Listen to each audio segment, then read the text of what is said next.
Okay, I think we're live.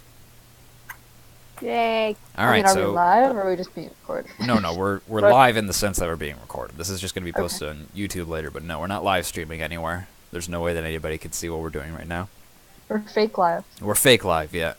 Excuse me, Okay. I'm battling a cold still, so my nose is a bit stuffy after 10 days. after 10 days of Excuse death. him, he's snorting coke. Just, Yeah, I'm loving the cocaine, and it's really starting to really fuel my stories. I think you're really gonna enjoy tonight.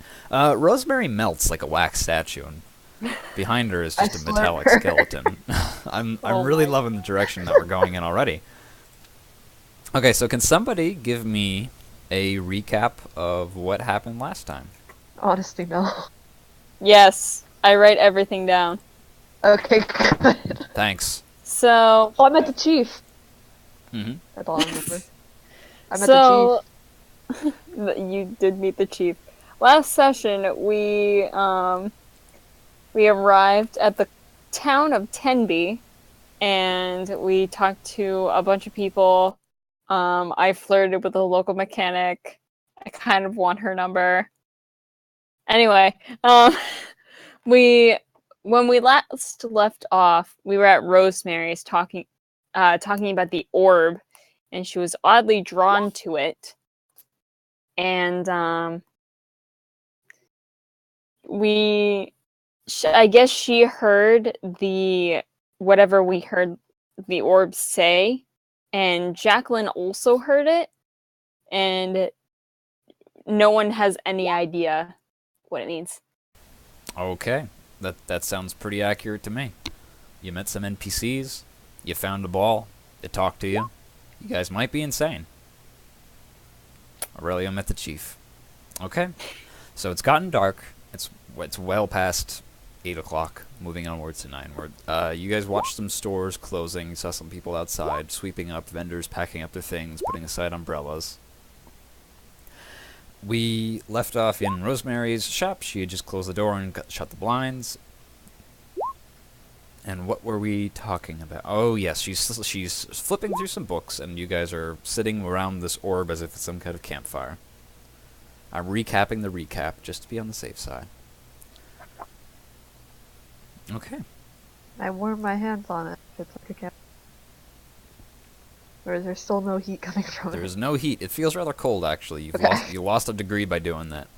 Okay, I you expected said to keep track campfire, of so I that. was like, is it warm now? No, please micromanage your temperature as well, your internal. I gotta be sure. Right, I'm at a cool 89. That's not healthy. I run Okay, cold. she says, and she puts the book down. It's this massive tomb. It's giant. It's like maybe 5 inches thick, and it's made with very old paper. Tomb. Tomb. Yes, that's how you pronounce it. It's tome, not tomb. A Tomb is massive a separate tomb thing. with a skeleton inside.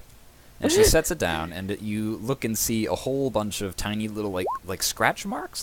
They're written from top to bottom in these long columns that are mostly vertically aligned. And they're like written in these kind of like wedge-like shape cuts. Except it's with ink, but I'm just describing the general shape. And she points to one of it with a fingernail, and she says, "I think I see several references to small orbs. Unfortunately, it's not really a uncommon thing in some mythologies. But I'm afraid I don't really have any history books. I don't know. I'm just a collector of old things, really," she says, kind of shy and timidly. But anyway, she points out one, and she says, "This says something about like I don't know exactly what it all says, but like some kind of a stone for capturing the sun. I don't know what that means exactly, or it might mean something about feet. I don't really. If you say it in this order, it kind of works back ways, and something about an egg. There's 2 different stones in here. I don't. And she kind of starts to get a little pensive and bites her lip, leans on one hand. I whispered to Nick. I asked her, hey, do you think you could read that without getting a translation of feet? Um, let me. Nyx takes the book, and The not witch kind of like hesitantly yields it, but she does. um, and I squint at it, trying to read it. Okay. Roll Arcana, or Arcana or History, I guess. This is going to be a language check, but there's no real like language check thing, so it's going to be History or Arcana. I'll let you decide this time which one you want to choose. Probably the one that you have proficiency in. I have proficiency in both. Well, then it doesn't matter. Pick one. Channel your inner mage. You didn't. Oof. Wow. It says that the feet scrubbing device is used for exfoliating. And you read this with utter confidence. You do see, like, communication and the word seal. You don't know if it means the aquatic dog or not. Alright, so I say... You're right with Rosemary on this one. I think I would have better luck if I had glasses on, but... I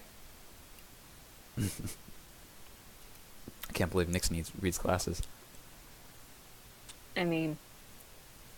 all I can really differentiate is communication and seal. If it's the animal, or if it's a emblem, I'm not quite sure. Rosemary turns a few pages and looks through, and she points out another thing. She's like, "This says something about like a flag or a standard that had like a circle as its emblem. It was an old tribe. I don't know if that's related to this thing or not, though. But it was a white circle." I'm sorry, guys. Listen, I'm not. I wish I could help you more about this thing, but it I don't know. It just seems like some kind of random treasure you guys must have found in a merchant vessel. I don't know if it's really anything special. I'm not really the kind of person who deals in these sorts of things. Did you say tribe? Yeah? Where the... Do I have to roll to remember what tribe the chief is part of? No, because you've never heard it. No, but wasn't he like him and his He was Merwin the Ram. No, but he was from like a town or whatever, and there was like a little tribe. Oh yeah, the settlement was called Standlow. Was Stanlow considered a tribe? She looks around at other that wouldn't be in any books, she says. Yeah, I guess it would be. The chief used to run his own little, I guess you could call it a settlement before we moved out here. It was just him and his family and his extended family and God knows who else, just up in the highlands. And she uses quotation marks with her forefingers and her middle fingers when she says that. He didn't strike me as the ancient kind of guy, though, like that. This is more like a band of warriors from hundreds of years ago, and I don't know if he would really be a part of it, but I guess you could ask him. Easy. Thank you. This says something about a moon? I don't... Sorry, it's not coming together. So, Do you think he'd be able to read this book? No, there's no way he'd be able to read this book. I'm pretty sure the chief's illiterate. But he might just know some things in general. Could always ask him. Yeah, you could. You need to find him first. Do you Where do know you what think- types of places he frequents? I know exactly what kind of places he frequents. If you want, I was planning on going and talking to Sal. You can come with me to the tavern if you want. I have this funny feeling that you'll find the chief there. Sure, I have nothing better to do. All right, here I'll pack up the book and just wait outside for me.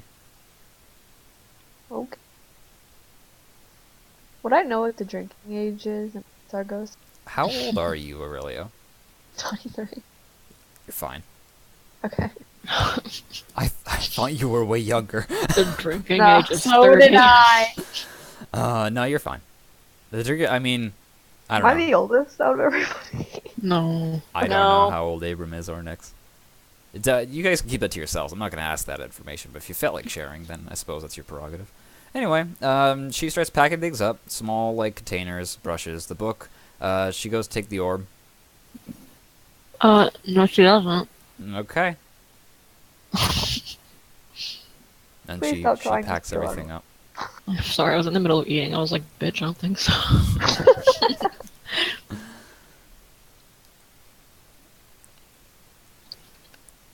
All right. Yeah, she packs everything up, and then she says, Hmm?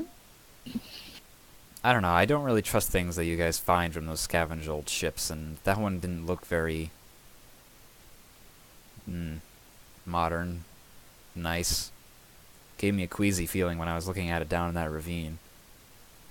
I don't know if you really believe in the old kinds of things, but I mean, I don't know. Do you want me to consecrate it for you guys? What do you mean looking at it down in that ravine? Oh, I was out in the storm by the ravine when it was unearthed.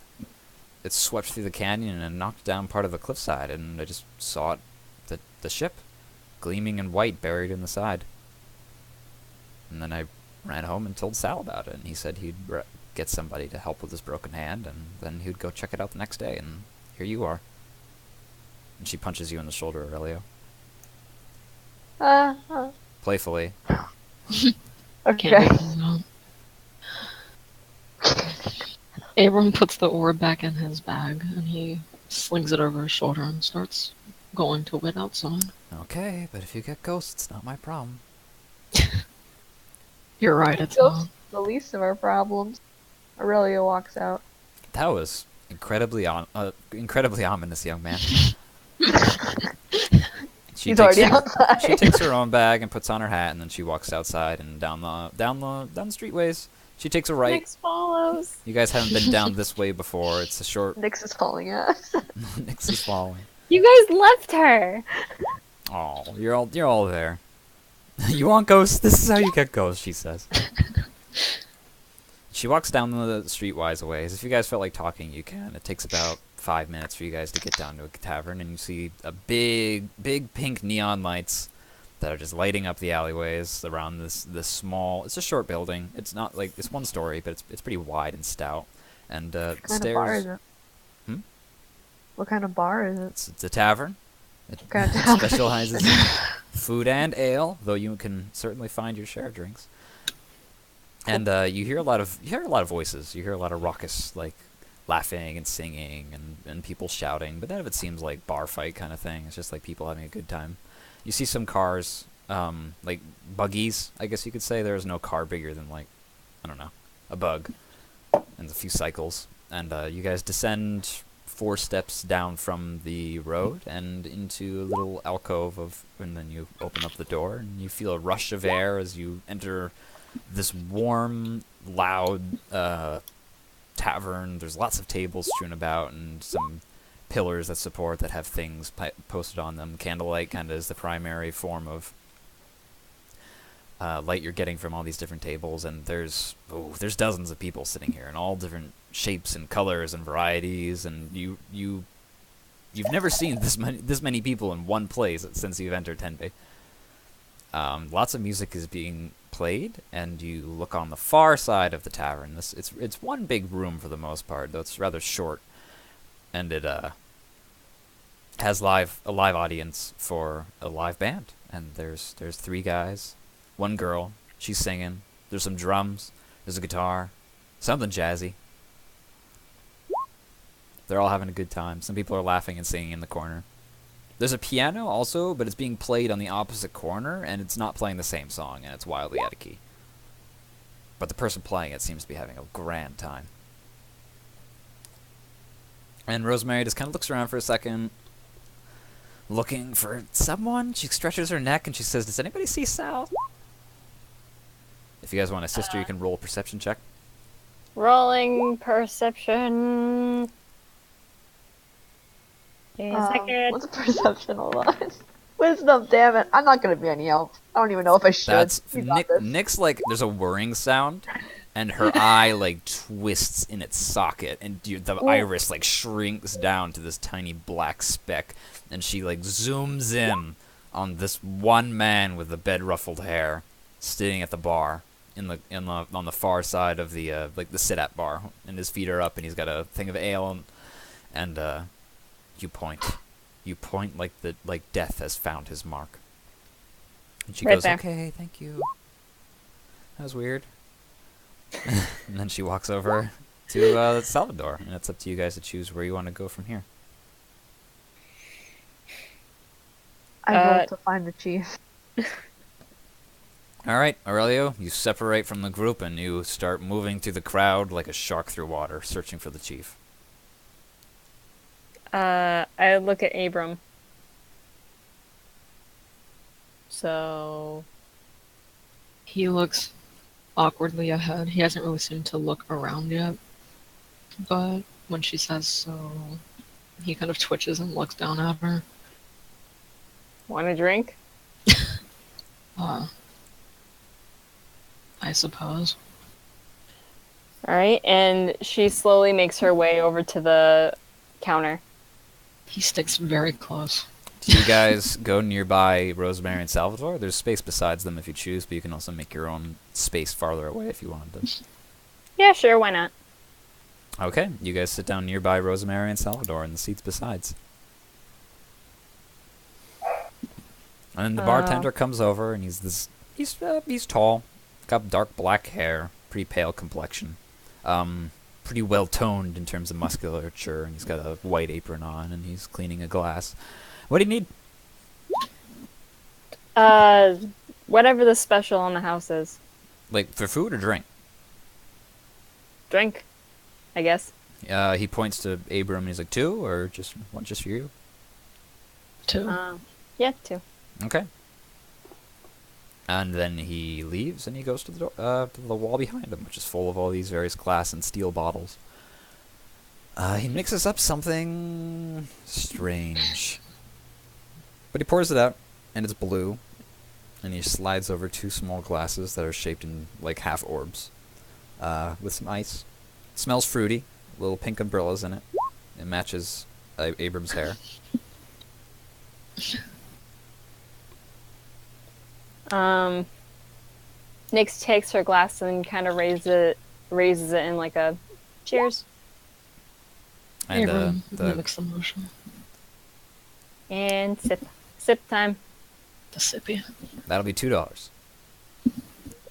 She slides $2 across the counter. Salvador puts his hand on your hand and says, they're with me. I'll take care of them. And then the bartender just kind of like shrugs, and he's like, all right, sure. And then he turns around and goes off to taking care of other folks. And Salvador like kind of waves at you too and smiles and says, hey, how you doing? Good. Thank you for paying for our drinks. Nah, not a problem. I don't know. I feel like I really haven't repaid you guys much since you pulled my ass out of that ravine and stuck it to Barkley, and might have pissed off Linares, but hey, I kind of owe you guys a little bit more than I feel like what I've been giving you. I do appreciate it. I think you've done quite a lot. The entire town has heard of us by now. It was just a few calls. Only a few people really needed, only a few people really had anything that they... Only a few favors that I could call in. Rosemary speaks up and kind of like taps him on the shoulder and then leans in a bit close and says, did you find out what happened to the compressors, Sal? And Salvador kind of like leans forward and his eyes get a little heavy and he says, no, I don't really know what's up with that still. And he says it very quietly and in a very glum expression. And then he takes a big drink from his What kind are we talking about? You're talking to Salvador about? Yes. Okay. The The compressors? 2 of them. Yeah, she's like, what type of compressor? Oh, we're talking about 10A40s, a little old-fashioned. They're really big, and they're really hard to make. They're not cheap either. We have somebody who is willing to invest for us, some guy by the name of Albert from Linares, but he wasn't really Well, I mean, they only gave us 3 moisture compressors, and those are pretty crucial parts. I don't have the means to rebuild any new ones, and I don't think we're going to be able to afford new ones to replace them anytime soon, and we're supposed to be getting a shipment of people next week. Salvador groans quietly. Have you tried looking for who took them?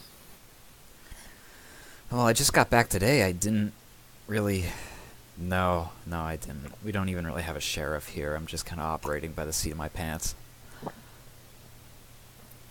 Well, I think you've been doing a really a decent job considering your circumstances. Oh, thanks. I don't even know where the hell to start. I'd say Barkley did it, but I mean, I was with him all day when the second one was taken. I guess I wouldn't have stopped one of his lackeys from doing something, though.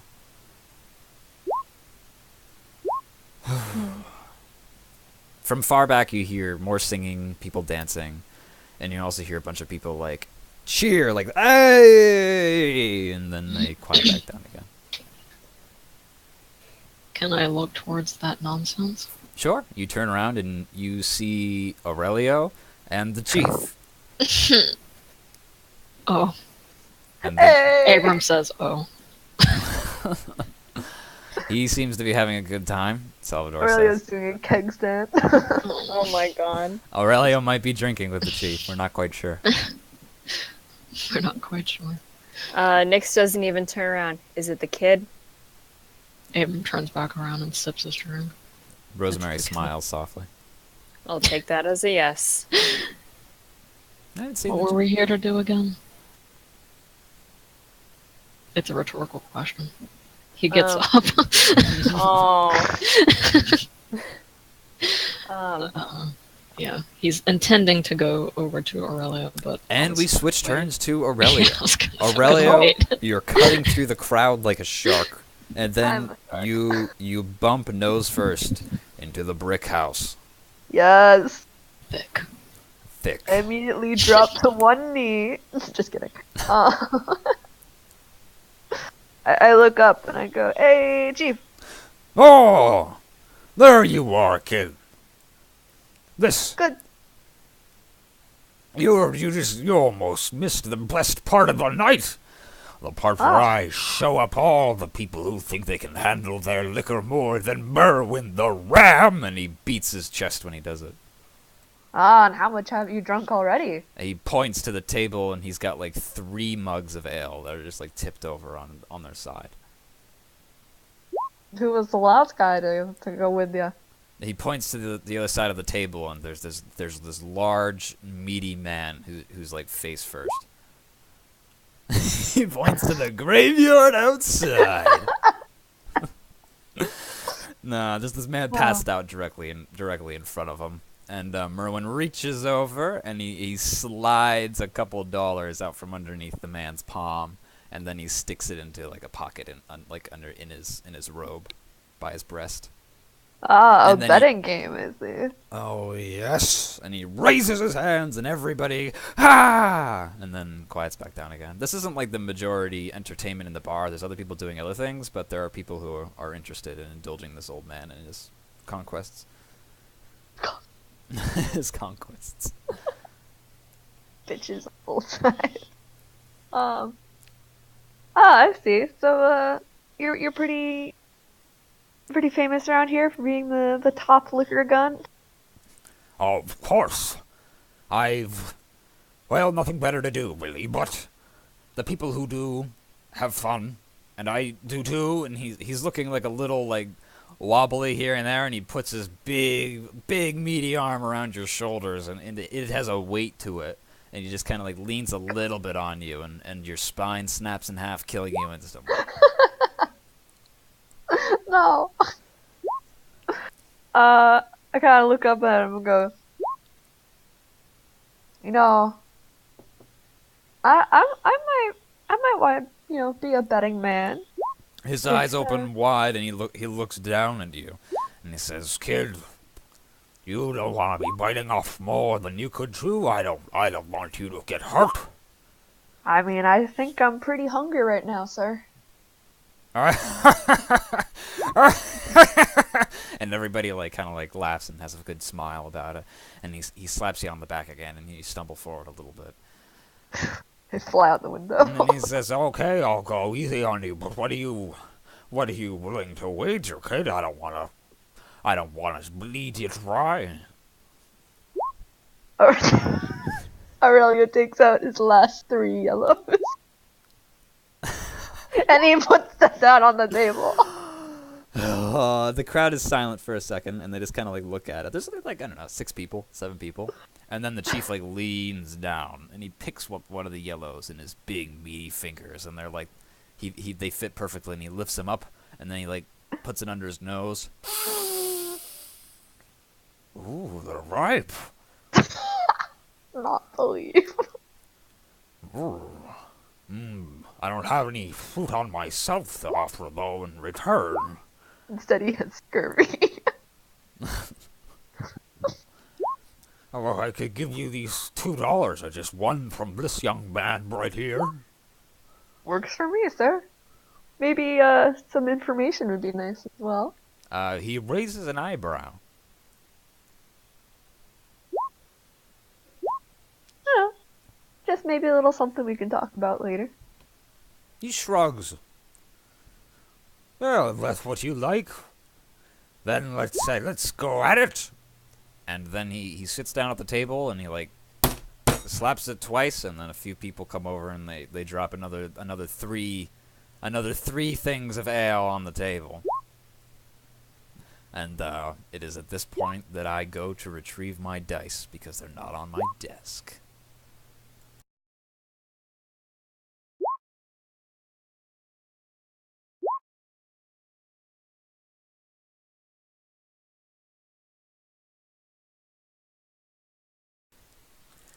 And then from underneath the table, Merwin pulls out his dice. God, and he plays Yahtzee right here. We're gonna play a game of life. And you know what happens at the end of the game of life? You die. I thought you went into a retirement home, sir. Pretty False sure music starts. I can't afford retirement. Okay, sir. So he takes the first mug, and he dumps it back, and there's a little bit of strands of like alcohol going down the sides of his mustache and beard, like, but just a few drops, not enough to disqualify him. And he goes, I know what's 1, 2, 3, 4, and then he slams it down on the table and has like a big gasp of like ah. And then Aurelio, you see behind the chief, comes up Abram. I kind of wave. Aram looks between the two of them, and he looks disappointed. Okay, and what this is going to end up being is it's going to be a series of Constitution tests. And, Do I have to roll die, or can I just roll the actual like? You roll Or, a like, d20. can I roll like the d20, like the roll 20 die, or do I have do whatever to you actually want. roll I it? don't care. Roll 20 is fun because I can see it and it's being recorded, so we can all gasp together. But if you have like a private die, I trust you enough to not lie about your thing. I mean, So I don't know. I'm gonna do. I the like first my one. chances better with private die because every time I rolled d20, I've gotten below 10. Oh my! Roll whatever you'd like to do, but I'm going to begin the first roll.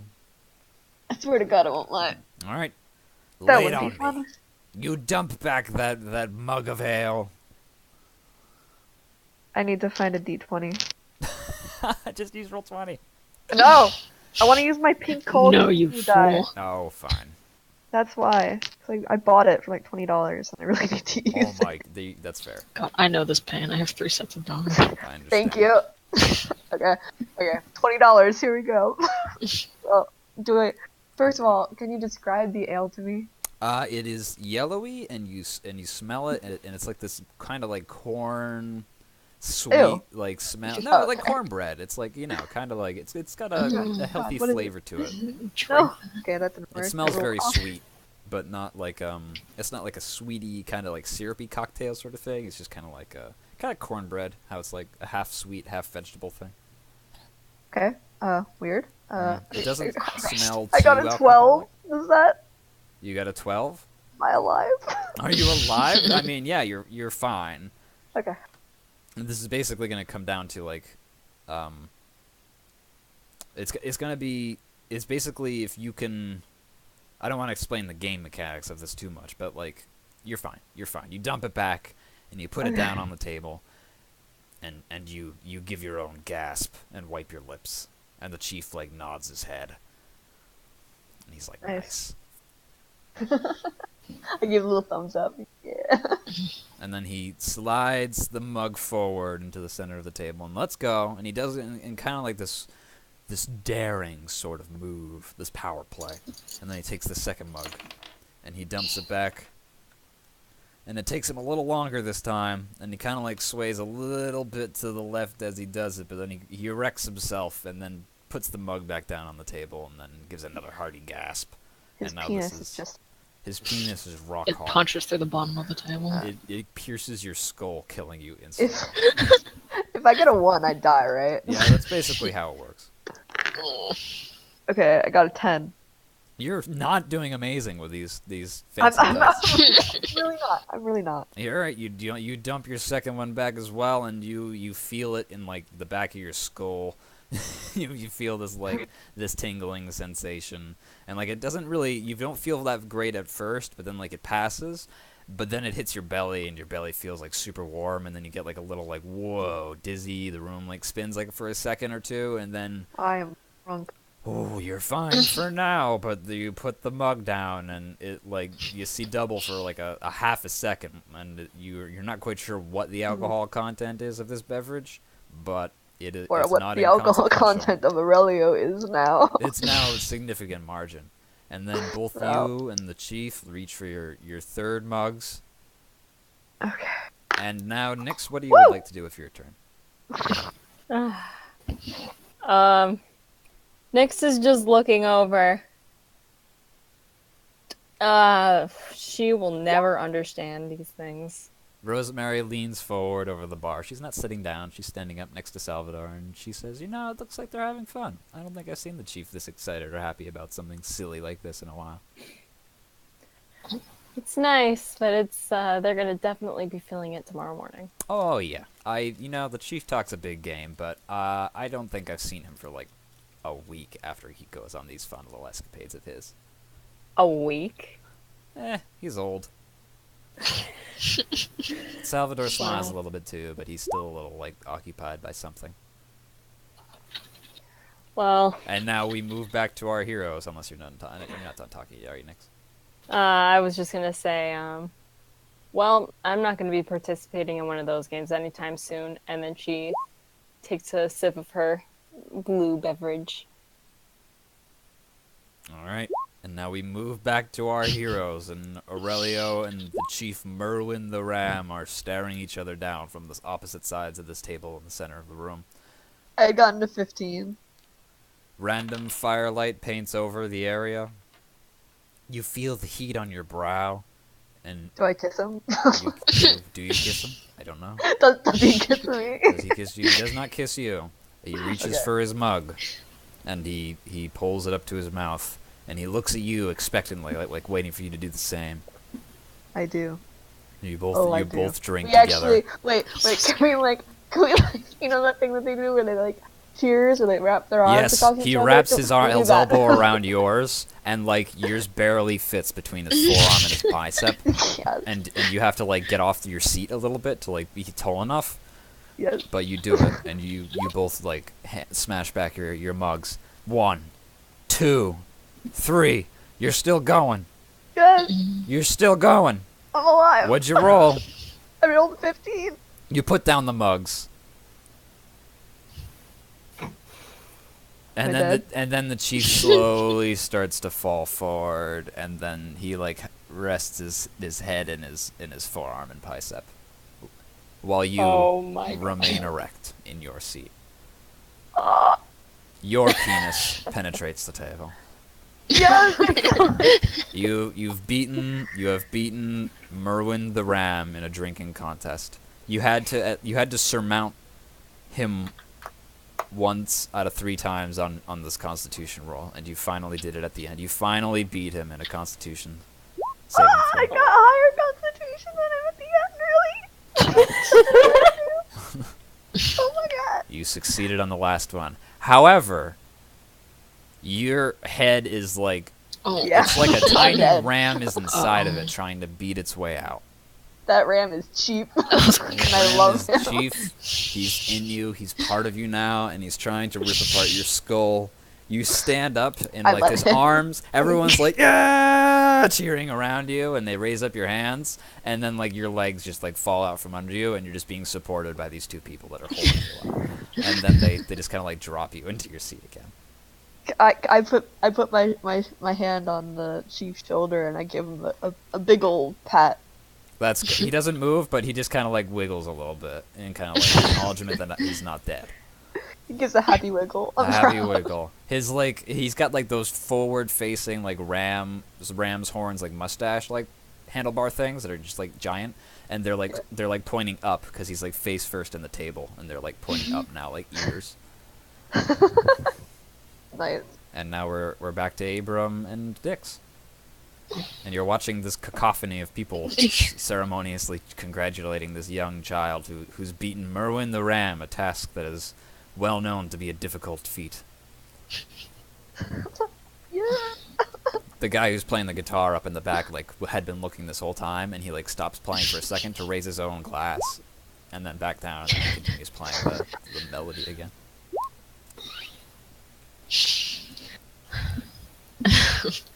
Abram looks at Aurelio for a bit, and then he looks back across the bar, seeing if Nyx happens to be looking this way. She is. He kind of like tips his head up as if asking her to come over. He And approaches Leo, meanwhile. Nyx excuses herself from the table and goes over to Abram and Aurelio. How drunk am I right now? Yeah, because he's conscious. You're riding. You're like you have disadvantage on all of your further skill checks for the So rest. my talking skills are not good No, now. you've got Okay. you got disadvantage on tongue. I look up at Abram and I go, Pinky! Pinky! I did it. I did it. I am the coolest cat in the bee's knee. Yes, you did So do good. it. I watched you. You're not going to be so cool in the morning. I'll tell I'm you that always much. cool. I'm Aurelio. She looks over at Abram. Do we carry him to the hotel? Or do we leave him here? Well, I don't think we should leave him here. More importantly, and he looks down at the chief, we were here to ask him questions. I don't think that's think going to happen. He's like face down in like his arms. He's like breathing like heavy like. Is there a cart to take him home? God. We might be able to arrange something. More importantly, Aurelio wagered something interesting that might be of use when he comes to. What do you Aurelio, wager? tell Nyx what you wagered. I'll Soul. wager 3 yellows. And Abram sighed, I'm taking and yellow. And they're still 3 mine, Abram. Abram slaps the table. He also wagered Oh, that the chief would. Yes. yeah, The yeah. chief like he's wakes gonna- up a little bit, but like still not enough to like be cohesive. He's gonna help us. He's gonna give me some info, some good old fashioned information. He starts getting like a Yes. little bit southern sounding. I think we should Yes. go to the inn At this point, you and guys have see this one sober up. Salvador standing up from his table, and he appears to be having like a soft argument with Rosemary. And then he steps away and walks over to where the musicians are playing on this small stage at the end of the tavern hall. I think he's having some marital issues. I don't think they're married, Aurelio. You guys see Oh. some people you know in the crowds, by the way. You see like there's Jacqueline off in the distance. You see like a few of the townsfolk you saw earlier. You see some other people, like the Bing brothers. The two of them are almost inseparable. They're among the crowd that was rooting for the chief, and they're a little disappointed. And you see them quietly swapping money between the two of them. Salvador stands up to the stage. And he kind of like the band stops playing, and it gets a little like eerily quiet for a second. And, like a few people look at him, but a few people are just like paying attention to what they're doing. You see a certain red-haired individual who seems not to be paying any attention to what's going on at the stage, and he's just in the corner by himself. I forgot he was here. And excuse me, everyone. I'm afraid that I got some bad news.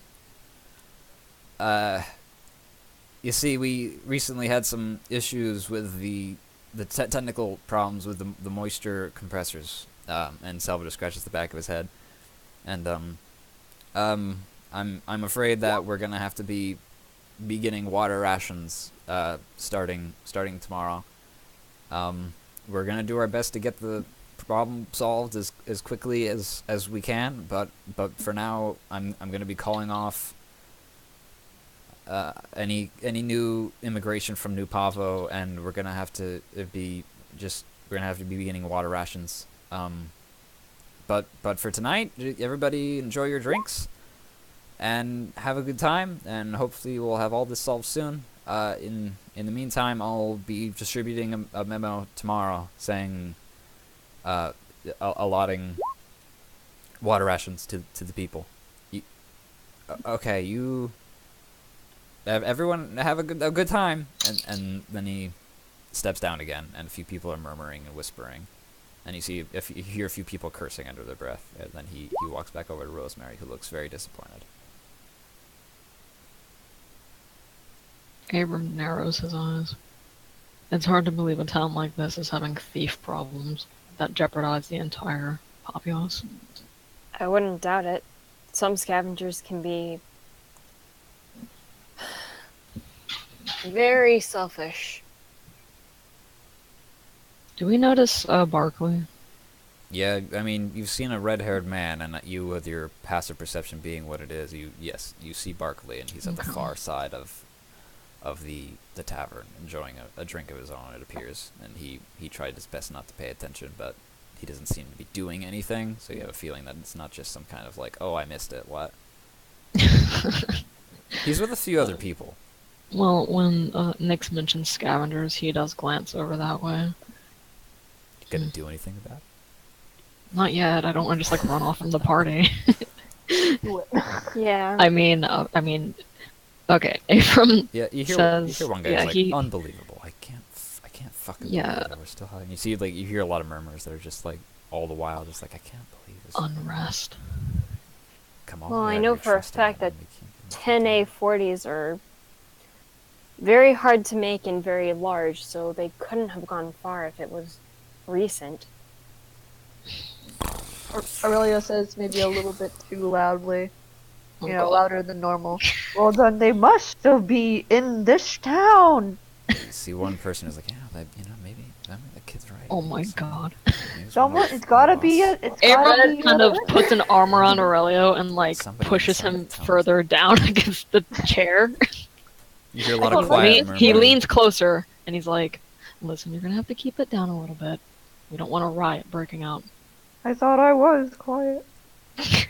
Quieter." I think we should take this conversation to the inn. Okay, and then he looks at big man. Big man. The big. Anyway, you're gonna bring him back? Because I might as well ask Barkley before he disappears again about these compressors. Aurelio, how heavy are you? I am 125 pounds. I can take him. He looks at the chief. I'll she take the points- chief. The chief looks like he might be like 300 pounds. Nix points at the chief. I cannot take him. He's arguably the more important between the two. I can. My feet are on the ground. And Aurelia just places his on the ground, so like the bar stool is probably too high up, so only his toes touch it. Oh my God. 'Cause he's Aurelio, actually traumatized. you're not standing. I am standing, and he stands up. but like kind of. I'm assuming. Do I have to roll disadvantage on standing. Yeah, roll for standing. I can't wait to see Please Is this. it like Dex? Don't fall through the floor. Yeah, it's a dex save. Disadvantage. Disadvantage. If you use roll 20, it'll automatically roll 2 for you for some strange reason. Not roll 2. Roll. I can't wait for him to be a tightrope walker. Okay. Oh. He stands up and then he's like, I'm fine. And then he slowly starts to like lean at the ankles into Nyx until he just falls into you. Nyx holds him up before she can get toppled over. Hello, ma'am. Abram sighs and he looks back at Barkley and then back to this mess. Should I help you transport these two? I can transport one, the other one I'm not strong enough. A man steps forward, and he's got very dark skin, curly, short, black hair, and he says, "Ma'am, do you want me to help you?" Yes. My name's Matthew, and he extends a hand to you real quickly, and then sees that you're carrying this pinata, this dirty child, and then he just puts his hand down. I'd shake your No, hand. he but, doesn't. Abram aggressively takes Matthew's hand Okay, you shake and he Matthew's puts it on the chief. and he This is the one you'll need to carry. understood. All right, No. Abram, are you gonna go and separate from the party to go talk to Barclay? Yes. You do it. Abram disappears, and we're gonna follow Abram. For now. Okay. Either way, I'm fine. All right, Abram, you walk through the crowd. Some people are murmuring still quietly. The band has just begun to play again, and they're playing a different song, and they're kind of like being a little aggressively cheery to nobody's amusement. And then you approach up to Barclay, and he's facing away from you, sitting in a stool around a high table, and you see that he's sitting with 3 other people, and one of which is Sally, and she sees your approach, but she just kind of like looks at you quickly with her eyes and then says nothing, and then goes back to drinking her drink. And you're now right behind Barclay. Oh god. I kill him instantly. Abram. Can I help you? And he slowly swivels around in his chair and looks at you. Abram, he looks over the people sitting with him, and can he tell they're like his people? The one guy looks like the one who helped him when he was hobbling over to you guys earlier. He was wearing a helmet then, but you can tell by like the jaw structure and the way the guy's like got this. He's got like a big kind of like mustache, but it's kind of like a young man's mustache. It's not very full. It's the same guy, you can tell. And there's the 4th guy you don't recognize, but he could have. There was several people in that helicopter. He could be any of those, or he could be a fresh face. And they all look at you as well. Sally doesn't. She continues drinking her drink. She's fine. But Abram looks at them for a second as if deciding if he thinks they're with him or not, and then he looks back at Barkley and he says, "You might be able to, yes." He sets down his drink and then kind of just like opens up his hands and like kind of softly, quietly shrugs. Let me see. Hold on. Take your time. The Take your time, Barkley says aggressively. oh, shut up. The detonators, they make a name in scavenging, don't they? Well, we do our best. Sometimes punks get to the stuff before we do. You ever steal anything from this town, or is this your base of operations when you're not flying? Steal from 10B? From 10B. No. Hell no. I may be a thief, but I'm not a... No, I've never stolen from 10B, believe it or not. For what it's worth, I do believe it. Well, thank you kindly. Even However, that helicopter that was said, bought square. you may know who would. People of your ilk. Barkley looks to the other 3, and the two men shrug. Sally doesn't do anything. She kind of like she's not frozen by fear. You've seen her afraid before. She does not look afraid. She looks stern.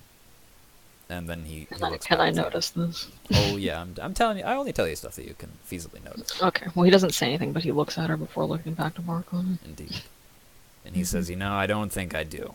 I don't know much of the people around here. They don't like to talk to me, and I don't like to talk to them.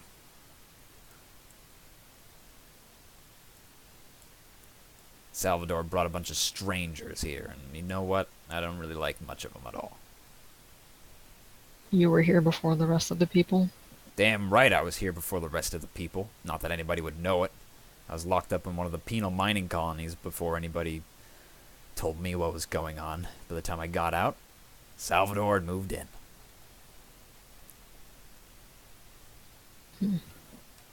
That was, I don't know, a few years ago now. 4, 3, 5. Oh, that's unfortunate. But all I'm asking is if you happen to know if any of these new people might be the ones behind that thing. And he nods like towards the stage where Salvador had made that announcement. I assume it would also be in your interest to find this person. Barkley makes a quick look. Roll perception. He looks away from you. Yeah. Yeah, perception plus...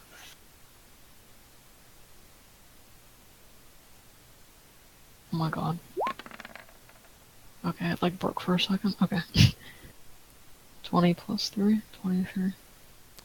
He looks in the direction of, like, through the line through that he is generating with his eyes.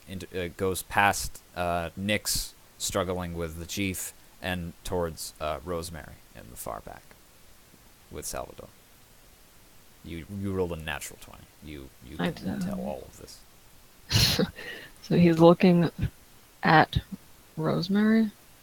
His eyes are towards he's Rosemary. Piercing Nick's, the chief, Rosemary, and Sal. I guess he is doing that technically. Okay. Not Sal. Sal's not really included in that. He was like nearby, but okay, he's looking at Rosemary basically. Yeah. And then he brings it back online again. Okay. And he says, there's a lot of people who might not really like what Salvador is doing. I get he means well. Trust me, I get that. But not everybody has the same way of going about it, you know? It's like two worlds colliding out here. He wants to rebuild, and some of us don't think that we need rebuilding. After that satellite thing fell, sure, maybe around there, but should have left the rest of us alone. Stayed out east.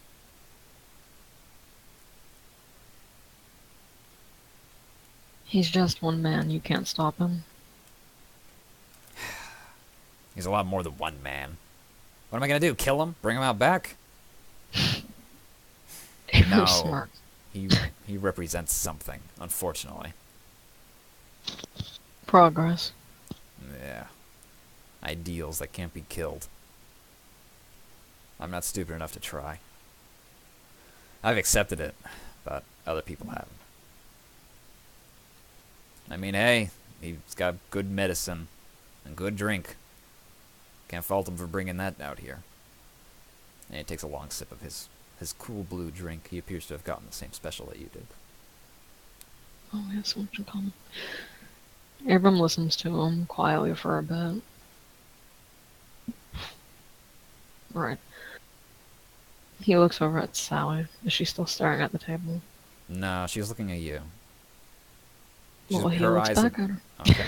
Her eyes have been going between you and Broccoli this entire time. She's been kind of like participating with just her eyes. Hmm. And then Can I... Oh, go ahead. No, you go ahead. I was just gonna wonder if it would yield results if I were to try to discern if she is hiding something or not saying something that she could be saying. If you want to roll insight, yeah, I'm going to say insight. Insight or investigate? Insight. I'm going to go insightful. And we'll see what you roll, and then we'll decide what happens from there. It's not like failing it will like ruin your relationship with her, so I feel like that's pretty... She hates me immediately for looking at her. She hates you immediately. Like, upon you look at her, and she shoots venom with her face. Nah, she looks at you. She looks at Barkley. It seems like she's been listening this whole time, and she hasn't been shying away. The last time you saw her was like a whole lot of gunfire and flying around, and that would explain like maybe her disposition of being very quiet and just kind of like shell shocked. But she does not now that you're like with her in a setting that seems to be a bit more comfortable to her, she does not seem, her presence does not yield. She's kind of got the same aggressive aura around her that Barkley does. She kind of has the same kind of the stern look, this kind of hard jaw. You can tell her teeth are clenched beneath her lips. That's what you're getting with a 6, though. Yeah, that's fine. Oh, by the way, where you have your +2 initiative, +2 proficiencies now. I'm pretty sure that, like, officially, you guys are all officially level 1. I wasn't quite sure if anybody our was. proficiency bonus is +2 now. Yes, where Holy I think Roll20 automatically adds the +2. I don't think you can make it do anything smaller than that. So, if you've been using Roll20, I think Roll20 automatically factors in your proficiency bonus. If you Hold on, let me try something. If you click on something you are proficient in and it's checked on the Roll20 I don't sheet, do it that way. Okay, well then Oops, just I make didn't sure mean to you do that. add 2 to anything that you. I do it manually. I didn't know it did anything like that. Yeah. I'll do it manually because Whatever works best for you. My proficiency bonus +2, so +2 to everything. +2 to everything you're proficient in. So you could check off 4 skills, and then your weapon as well is you're proficient in whatever your weapon is of choice. So like instead of 3 for my proficiency in one of these skills, I'd now have 4. if because you I'm have adding one. +3 dexterity I do.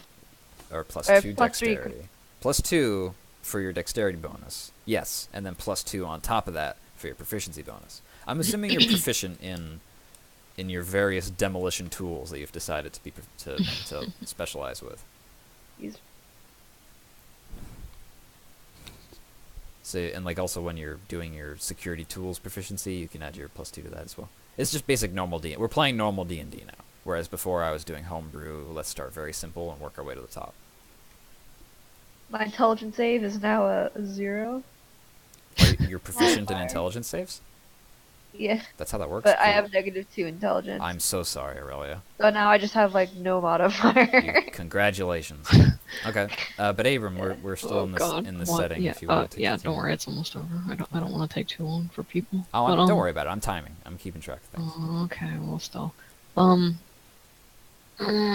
out of character, I'm like, I want to talk to Sally like by herself, but I don't. Barkley might like jump on me. I mean, you can try. I could try. Talking's a free action. I don't want to die. Abram, God. Abram looks at Sally and then he looks back at Barkley and he's like, and he nods to Sally. She doesn't look like she wants to talk to me, but do you know if she knows anyone? I'll talk, she says, speaking up. And then Barkley looks at her, and then she looks back at him, and he kind of like slowly looks back to you. And he doesn't say anything, he just picks up his drink and starts nursing it again. And Sally stands up. And she's not as tall as you are. I think you said that you're like 6'2", but she's tall. She's like 5'8", 5'9". Like, she does not seem like the same person that you guys met in the desert. She's Abram raises an eyebrow because she has stood up. And she says, "You want to talk?" I'm assuming you meant privately. Abram stares at her for a minute and then turns to, I guess, lead the way out or somewhere else. You guys walk slightly far away from Barkley, but she stays within visual distance of him. You guys are just in a slightly different part of the what is this? A tavern. And as you guys walk through the crowd, we switch back to Nyx and Aurelio. Nyx, who is wrestling wrestling a cat and then wrestling like a Burmese tiger, like a panther. Well, she's You're the herding cat, cats. Yeah. And you're a cat, but the chief is like a tiger, or like a polar bear. He's literally. So, Great. Here, Nyx. Okay. No, there's this dark-skinned man, Matthew, is like slowly trying to wrestle the chief up off his chair. Nyx swings Aurelio's arm around her shoulders and hoists him up with her right arm hooked underneath him. Oh my God! Like his arm. Aurelio, roll for pinch. Roll for pinch? Roll for pinch. What am I rolling for pinch? You're right. I should roll. You get pinched. I get pinched. Yeah, she like reaches under you with her robo arm, and like the servos whir, and like your part of your skin gets like your nipple gets like caught. In, like, I the mean, elbow. it's not with her robo arm. Oh, I'm sorry, my mistake. You get pinched Her later. left arm is the robo arm. Very Oh my lightly God. pinched. Why am I getting pinched later? Okay. And you guys see Jacqueline as well, and she actually comes over and assists Matthew with trying to move the chief. Thanks, Jacqueline. And then she dies. She's flattened by the chief. No. And then you see Rosemary come over, and she also assists with the chief. And between these, How many people does it take to lift this guy up? apparently 3, many because they boys finally are there? succeed in pushing him off the table. And the chief kind of stands on his own, but his head is like a little wobbly, and his cheeks are all red, and his nose is all brightly blushed out. Nix looks at Aurelio. You just had to have a drinking contest with him, didn't you? I've only had liquor 3 times in my life. Oh my god. I can see that. Rosemary as soon as she's sure like, oh, the balancing is complete, she leaves. She walks back over to the bar, and it's just Matthew and Jacqueline at the rear. All right, so do we take him to the inn, or do we... Yeah, no, let's just take them both to the inn. Just There's get no Just way. get them outside. We can worry about transport in a second. And All right. and you guys slowly Come move your on, way out kid. the front door. And Jacqueline finally, like, you guys get outside, and you see this giant, like, fat buggy. And Jacqueline says, "Over there!" And you guys slowly start pushing the chief towards it. All right. And then you set him down in the back seat. It's like 2 rows of these just big leather seats. It's all open. It's like got like piping and stuff like that as like for the frame. And you set him down in the back of it, and then you just have Aurelio. I can carry this one. God. Hey, this is the chief's car. I'm sure the keys are somewhere. You can just drive him. All right then. I plop Aurelio into the car. Okay. I am flop. And the guy Matthew actually speaks up real quick. And he says, "Wait, are you Nix? Are you Yeah, who's asking? Matthew. I just introduced myself a few minutes ago. But, Well, I'm yeah. forgetful. I appreciate it. I understand. Fucker. I mean, how did you hear of me? I mean, everybody's heard of you. You guys have rolled into town. And personally, he kind of leans in close. He's like, "Kind of wanted to thank you for kicking Barkley's ass." Wasn't just me, but I do appreciate it. He's like smiling, and he kind of like just like gives you like a quick thumbs up. Yeah, he's been kind of making a bit of a ruckus, and I don't really want him painting my kind of people in a corner here. Making a ruckus, how so? I mean, I- I know that his type are loud and rambunctious, but Well, he's a few years ago, he somehow managed to buy a freaking helicopter, and ever since then he's just been tearing up various salvage points for whatever he can get. To be honest, he probably has a small fortune under his rug someplace, but I can't prove it.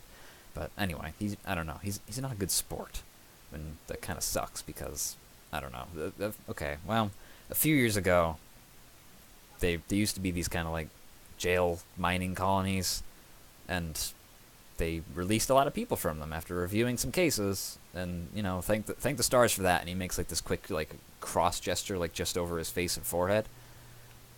And he says, "But I don't want him tearing up the countryside and making it seem like all us ex-convicts are just going to be ruining everything for the rest of the people. Some of us just want to have a quiet life. Restart." understandable. I mean, when I bested him, he seemed like a good sport about it, but Well, if he's been doing that often, it's I don't know. Maybe it's a good sign that you downed his helicopter, to be honest. I thought he'd be really pissed about it, but I guess he's been handling it kind of well. I don't know. I guess you were right. I didn't think he'd be acting so well about it. But anyway, thank you for just teaching him a little bit about his place. no problem, anytime. And thank you for helping me with these two. Not a problem. If you need anything else, just, ask around. We're nice folk. Right. Sweet. And he goes back inside, and Jacqueline is like, "Hey, your friend's still inside. Did you want to come back in?" Do you mind grabbing him for me? I highly doubt these two should be unsupervised for longer than 2 seconds. Relio, I don't. That tall guy scares me. How about, can I watch Aurelio and you go back inside and get him? All right. I'll go grab Abram. You stay here and keep these two out of trouble. Okay, thanks. All right, and Nix goes back inside to Okay. look for Abram. This, by the way, this Jeep buggy is like, it's right outside the door, and there's like a bunch of windows, so like you can very cleanly see like her outside with Aurelio. And you go back inside, and we switch back to Abram, Yeah. who's now just in a quiet place with Sally, and she's got her arms crossed as she looks at you. Yeah. Do you know something that I was asking your brother that you didn't want to say? He's very blunt. I'm just sick of you bothering him, okay? Come marching in here out of freaking nowhere. We almost all get killed, and to be honest, I really wasn't a big fan of that. But just, can't you just go away? I can't say you almost getting killed was my fault. Alright, We're fine. not the ones who came shooting you through the desert. Alright, yeah, I know, we all made mistakes, alright? And trust me, I reprimanded him for it afterwards. I'm sorry that happened. Then it's irrelevant. Do you know anything about the thief? I think that it might have been... I don't know. I don't know who it was, but I can just... whatever you kind of want to trust me on, I can tell you it wasn't us, alright? I don't know if you want to take that at face value or if you want to be a bit more meaningful and try and figure it out, but it wasn't me, it wasn't Barkley, and it wasn't any of our folks. We were out that After day speaking flying around. with Barkley, I understand that he wouldn't want to jeopardize 10B. Yeah, he's a bit gruff and kind of hates Salvador a little bit, but at the same time, he did grow up here and he doesn't want to try and sacrifice anybody who isn't involved in his perceived rebellion. I don't know if he could do the... I don't know, he might do the same if it was like a Lunaris colony, but since it's just 10B and we're all a bunch of small folks, I think he would much rather prefer to have everyone be left alone.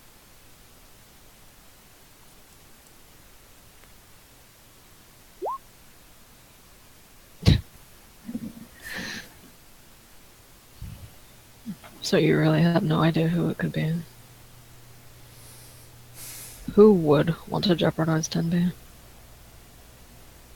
You know, my bet's on Rosemary, she says bluntly, shrugging. She's one of those old practitioner people, and I don't know. Something strikes me as a bit odd about her. She's so secluded and wrapped up in her own things, and it's all weird old stuff. And she's been kind of having a lot of disagreements with Salvador on how to run the town. And I wouldn't be surprised if maybe she did a little sabotage to keep things under control. Sorry. Maybe she was worried that things weren't going her way and she wanted to take back a little power. That's my 2 cents. Abram does not look surprised since he had noticed Barkley also looking towards her, but he does look away from Sally. I see. Barkley hasn't said anything else to me about anything. That's just what I think.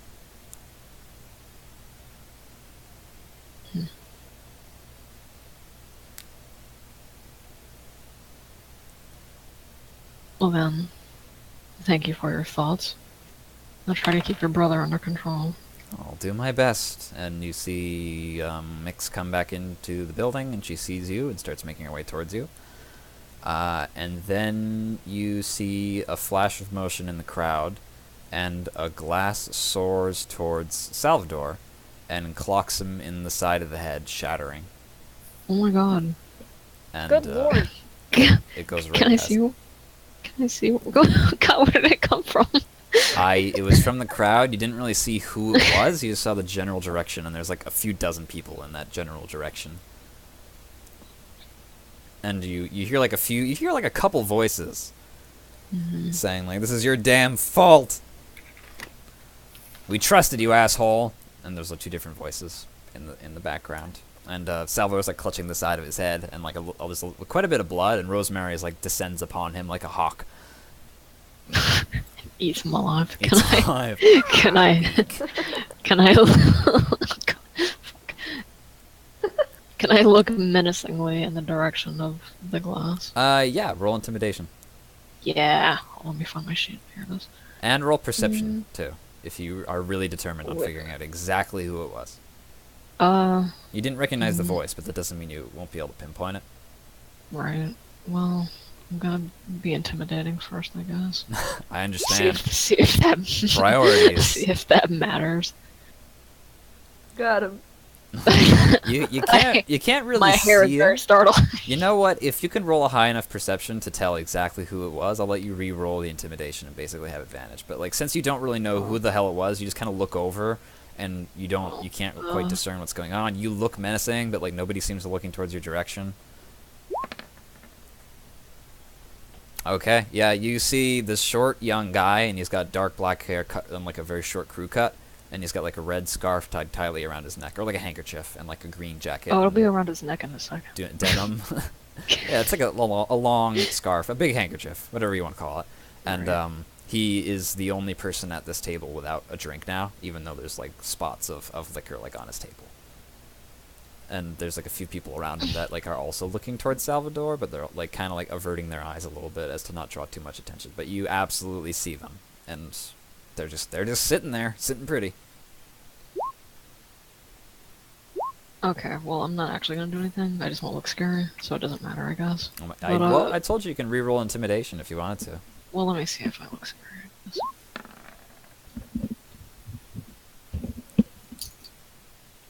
Yeah, that's pretty scary. I'll let you know that right now. That's pretty scary. Oh, good. Since I see this man, I see how thin his neck is. It would fit in my hands. I am able to look scary. That's how you judge it. Can't intimidate the chief because his neck is too thick for other Exactly. Depends on the thickness. Yeah, he's got like a good small diameter neck. It's kind of like having an olive on a toothpick, really. What do you do, Abram? That's why he wears the scarf. What do you do with his neck? Aurelio, by the way, there's this window, and if you're barely conscious enough to talk, you probably saw this commotion because now it's like dead silent. Oh, thank God! Because when I reached level 1, I got expertise as one of my outlaw features, and it gives my proficiency bonus is now actually +4 because it doubles for Holy shit! Only for 2 of my skills. What did you I'm so choose? afraid.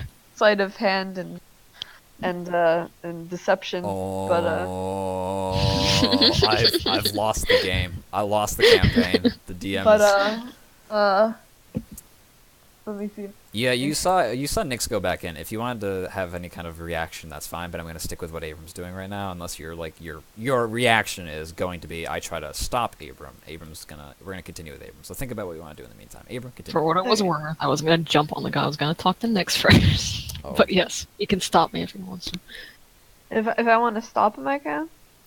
Stop mean, me from killing someone. Abram possibly. hasn't really done anything quite yet. So I didn't want to stop him. I wanted to go in there and Help.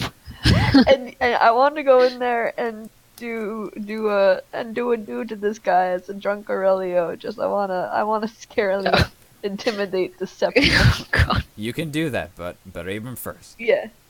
Oh, well, okay, first I want to know if Nyx is gonna go to Salvador or do anything regarding what just happened. I see. Nyx is gonna go over to Salvador, All right. Okay. You see well, then, Nyx moving towards Salvador. okay. and she's yeah. rolling up her sleeves. Oh god, she's gonna finish what the start I started. Annihilation. No, not like that. It's just I like- understand. It's one of those like, oh, she's gonna push up her sleeves just to help, but she knows that the tinted blue steel is gonna make some people uncomfortable. Ah, yes. That's the business sleeve. But okay, then he leaves Salvador to Nyx and Rosemary, and he begins approaching the dude like with intent, very clear intent. Very clear intent. So no rolling for stealthies. No. Okay, he sees it coming, but he doesn't do anything. He's very like Nobody saw that. In fact, in the background, you see, "Hey, who's the motherfucker throwing shots?" And you hear that from like very far away.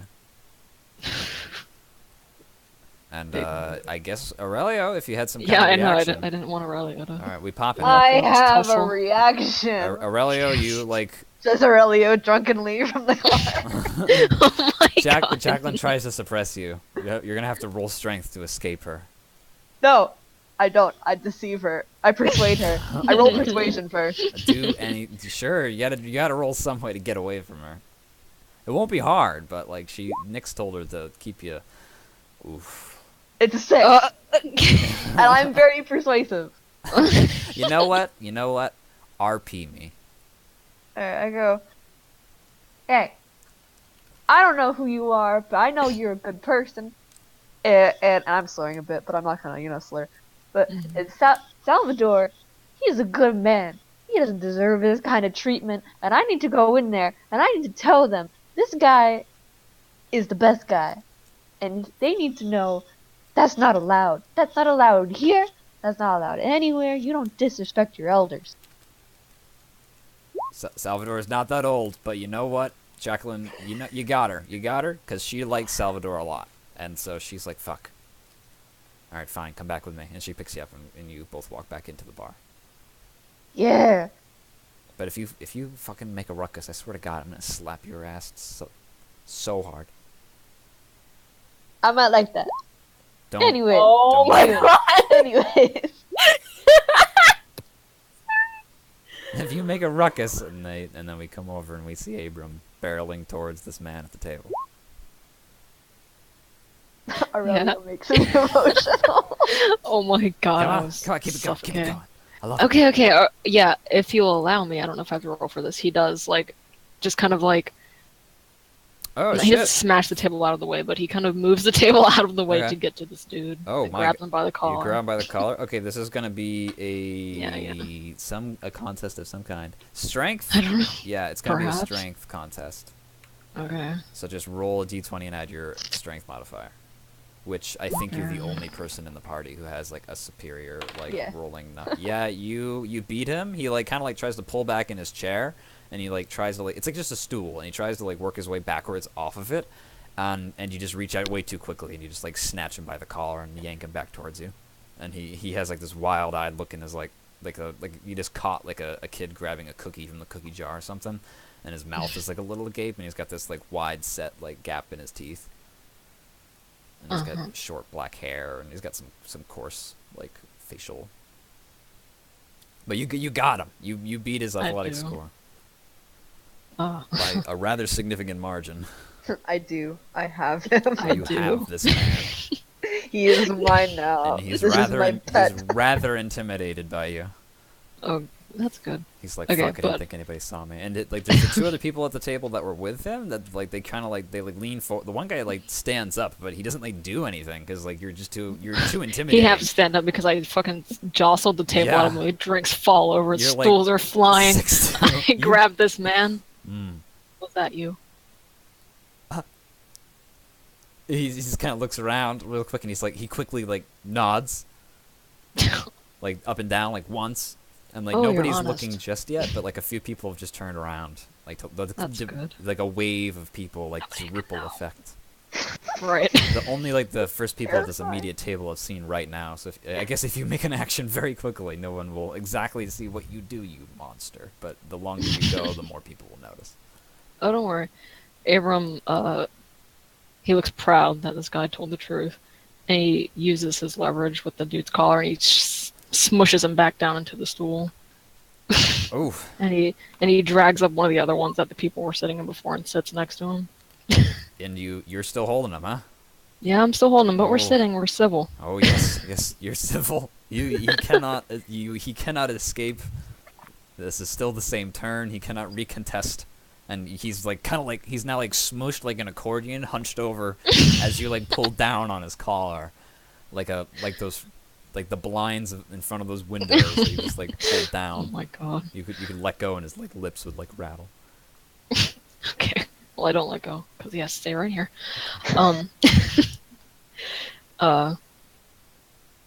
He looks at the other two also to make sure they don't go like running off and whine to somebody. But he says to the, sorry, he says to the red scarf man, "Now what'd you go and do that for?"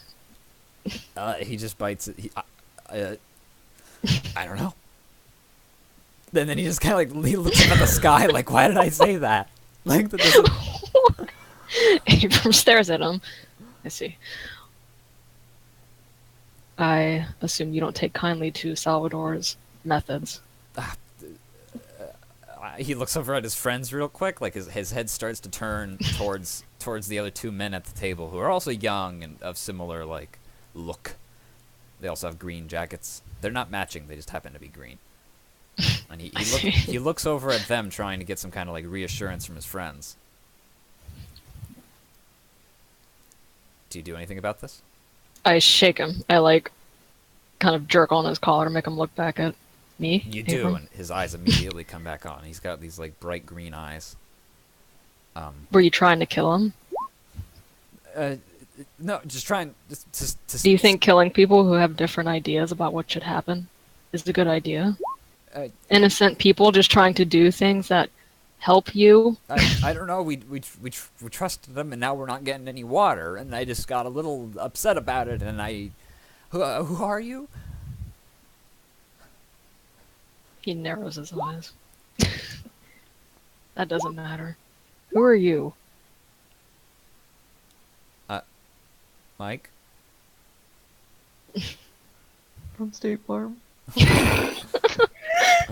Mike Khakis. Can't. That's it. That's his name. You can't undo it. I know. Okay. Felt like this. He tries to stand up real quick, but he cannot. He cannot escape your grasp. He's like half He like cannot. reverse choked as you. Like, I yank him back down down into the chair when I feel him move. And Abram continues. He says, "Well, then, I don't think you have the pair on you to do what I might have suspected at first, but maybe you know someone who does. Who else has similar ideas?" To hit Salvador. Those two, and he just like points at his two friends, and they're like, no. Abram looks at them aggressively. No, they're both like making like gestures. They're like no. They're like shaking their hands. Oh god. And then Mike Khakis is like yeah, nodding like up and down, like yeah. Oh my god. They do it. They kill him in a heartbeat. Oh, he figures that these guys are just a bunch of like babies whining about not getting water. And he stares at them for a little while longer, and then he lets them go with a little shove. He like he falls like out of his stool and like barely catches himself because he's been resisting this whole time, and then you finally let go and it like yields surprising. Like he's like, oh fuck, and just like takes off backwards, and then he gets up, and his two friends get up, and then they like half walk, half jog like out the door, like they just leave. They just like basically they flee, they run away. Yeah, that's fun. They were useless. They go right That was out past of character. Aurelio. Right. Oh, get him, Aurelio. Yeah, I was about to say, Aurelio Kill is him. not done with these people. Yeah, say, all do three not of kill them. He Mike, puts his leg out, and he's very drunk, so it just kind of slides out from under him. He kind of does like a little like plie kind of thing. roll sleight of foot. Foot. I can roll sleight of hand and sleight of foot if you want. Yeah, roll Dexterity. sleight of hand. This is like an action done onto another person will Okay. require fuck. All right, and I'm assuming you're going for Mike Kaki. I'm going for him. All right, his two friends go by. I dead leg him with my own dead leg. His two friends go by first, and then he's like, Mike Kakis is looking behind him to make sure Abram isn't like following him out the door, and you stick your leg out right in front of him, and he doesn't even see it. Stick my leg out really good. You nail him like right at the ankles, and he just like he sails like face first, like nose first out the door, and he just smashes into the ground. He just like goes face. The first thing that touches the ground is his nose. Can I crouch down next to him? If you want to go outside, yeah, he takes I 1 do. point of damage. I do. I crouch down next to him, and I'm rolling deception. Oh, You'll okay. see why. Oh god. Okay, so I have 18. Okay. And I crouch down to him real close, and I kind of grab him by the scruff of his shirt, to pull him up to look at me. Okay. And I go, I put on like a fake accent type of thing. His friends are Right. gone. Like, listen, like, I'm a whole, Mike's having a great night. Full on scavenger thief mode, puts on a fake accent and everything, goes, hey, I know you think I'm just some drunk ass kid living out in this town here, but I have you know, what's the city called? Like, Por favor? Is that the New Pavo? New Pavo? Yeah. I happen to be part of the security section in New Pavo, and I'll have you know, I could arrest you right now and bring you in for assault on multiple degrees, charges. There are so many things. You think your ass is gonna do good in the city's jail cell? I don't think it will, a pretty boy like you. Not my ass. What? Yes, your ass. No. Now, I say that you and me have a nice little sit down, and you can tell me what I want to know. No, please let me go. I ain't gonna hurt you. I just need to know one thing, okay? What? And you're looking at him like you look at him and you got your big like Mad Eye Moody strap on eye, and it's like just like moving around his face, Yeah. examining him like a spider examines a fly caught in his web. Now, I've been hearing that there's a thief that's been going after the water supplies. Now, clearly, you seem like a good lad. You had a moment of stupidity, we'll call it. You had a dumbass moment, and we all get dumbass moments. Yours is, particularly bad. But, you just missed the water, and I get that, buddy. Water's great for your body, your skin, your hair. I love water. Exactly. I don't blame you. Fuck. I'm gonna die. But I need to know. I've been sent here from the city Okay. to help Tenby. We need to know who should we suspect stealing supplies needed for the moisture. We need to know that so we can help you and your buddies. Got it? Roll strength. Oh no. Oh no! Can I come flying through the door and step on him to hold him down? Oh my god, you guys are gonna murder Mike out back. Oh my god! He okay, no, hold on. Okay, he takes his eyes away from you in his panicked look, and he looks back inside the tavern, and all of his buddies you saw leave. Okay. So he's not looking at any of his buddies, but he looks back at he looks back at the tavern real quick, and then he looks out to the right towards the garage, and then he like very quickly rips off his handkerchief that you're holding, and then he like slides out from under you and rolls, and then he dives like away. He just dives away and starts running. You looked at the garage, like the garage has the cars in it, or the garage Yeah. that Jacqueline. Yeah, the garage that's like sitting next door. It's not really a garage. It's just like an overhang of like tin roofing. Or like the cars or stuff. Yeah, where like the bike that you guys came in on is like parked and stuff like that. Okay. And then he takes off down the street. If he takes my fucking bike, I swear to God. No, he does not go towards the garage. He just runs almost the opposite way. Mm. And then I he flees. sigh and stand up. And you have his Push off. handkerchief now. You have a big Yeah, red I tie that handkerchief. around my neck. That's fucking badass. Yeah, it's like in this like a triangle formation, so I just have like this triangle bib. Looks pretty sweet. Okay. Oh, like a little bandana. Yeah, I stand up and I brush off my dirty. I kind of like hobble back over to Jacqueline because I'm like, I'm still drunk. Jacqueline is like standing in the threshold with her hands like up against the temples of her head and her elbows like fanned outwards, and her mouth is just like oh, like she's silent, but her mouth is just this big O, and she's just like, "Fuck, I fucked up." He goes up to Jacqueline and just goes, I'm still a little drunk. She does not respond as you walk by her, and she just like sits in the threshold of the door like disappointed. She's just disappointed. I walk past her and go over to Abram and Nix. Nix, you are with Salvador, and he's got bleeding head. What do you do? All right, so I'm immediately gonna He's press. taken 4 points of damage. All right, do I see any like? Yes, there's a piece of glass in his temple. Oh.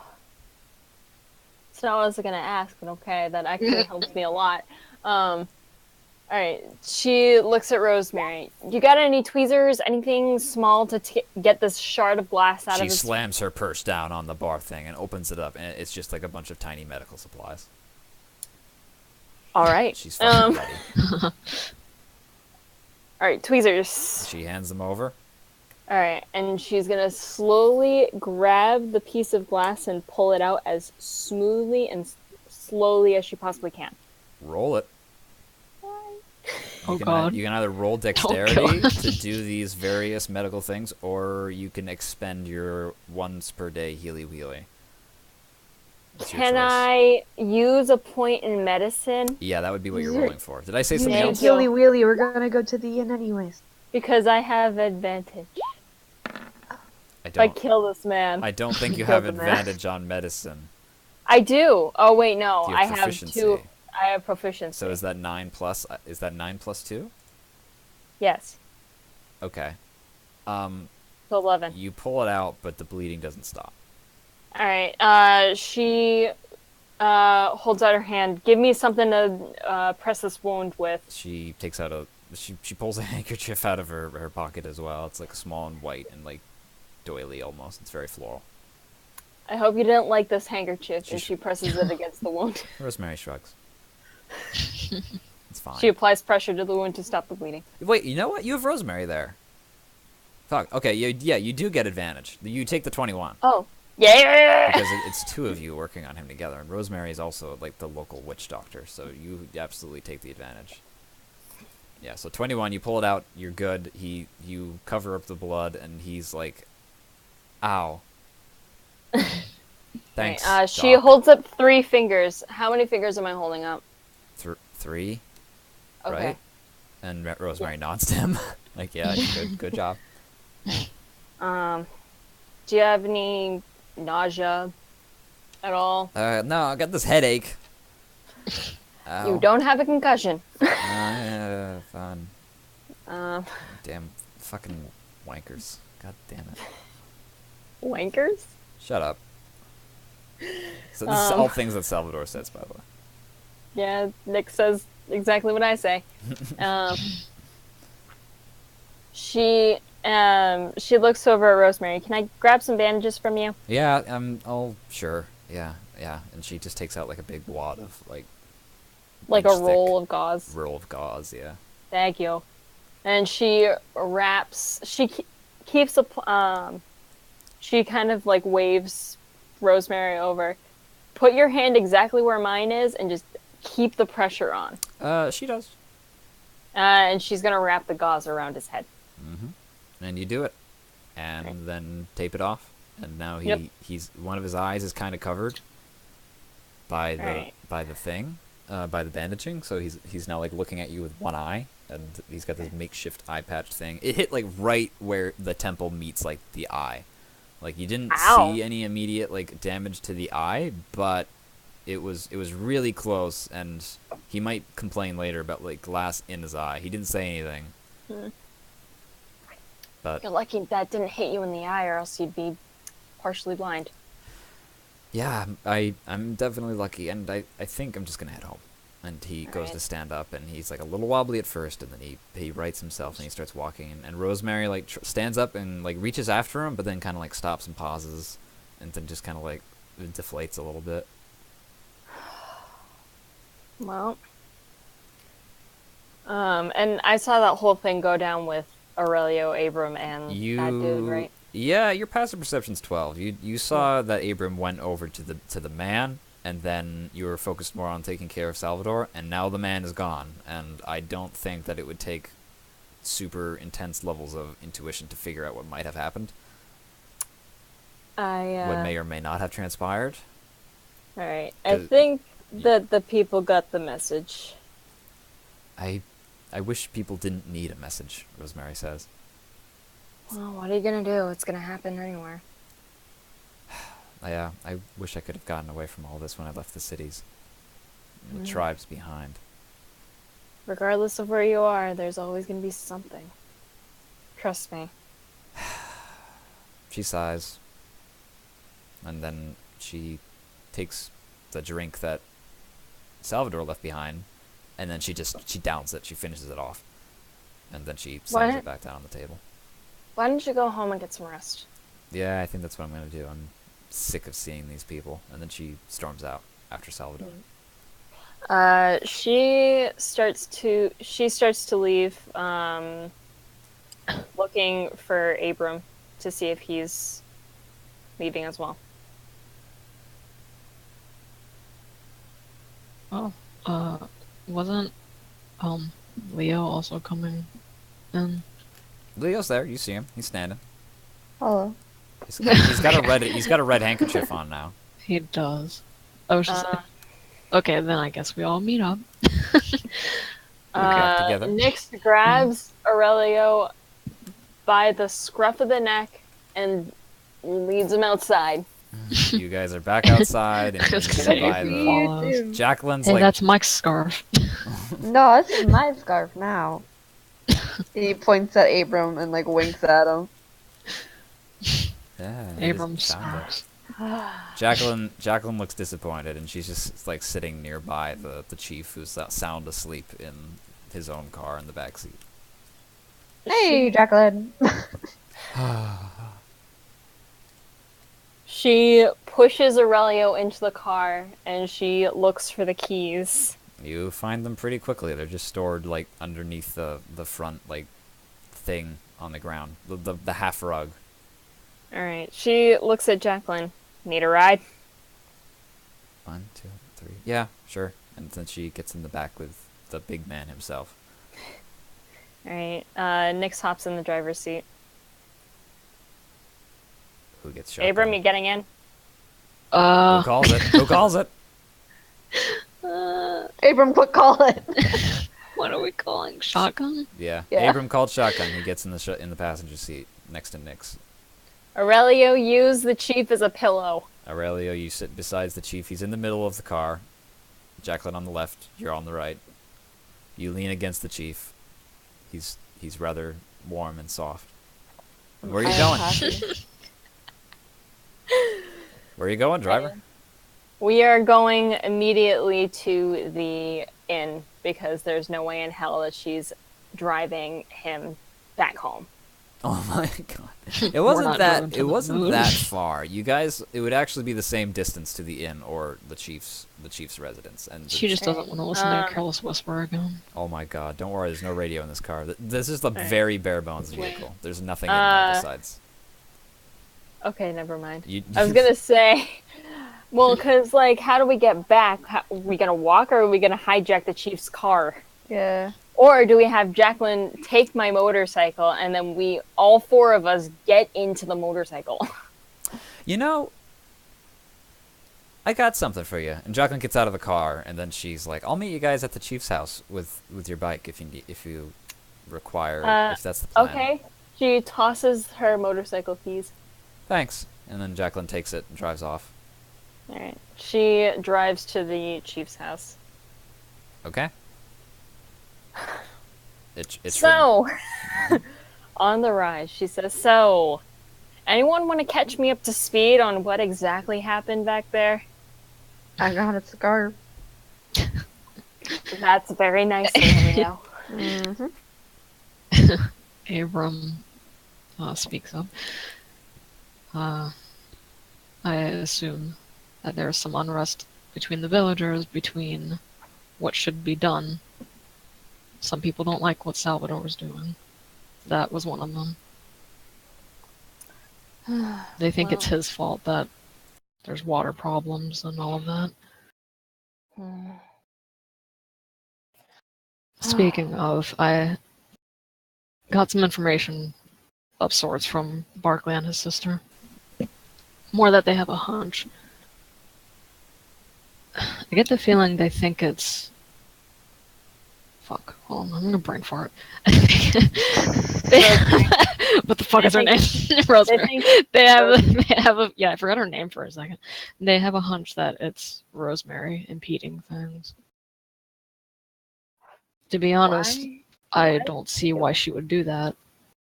Especially when she's the one urging him to replace the parts. Yeah, I mean, there's no motive there. for her. Sally says it's because she prefers the old ways or something. I don't know. Not technology. But she seems so supportive of Sal. What was that, Leo? Does anyone know why she left the city? Or was she kicked out? Go home, Aurelio. You're drunk.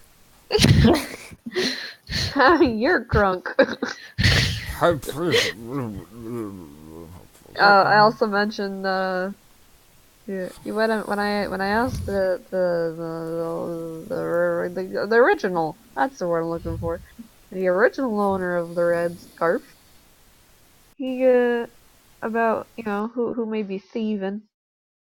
He wouldn't say, but he did look inside. So whoever's thieving, he was scared of them, and they were still in that bar.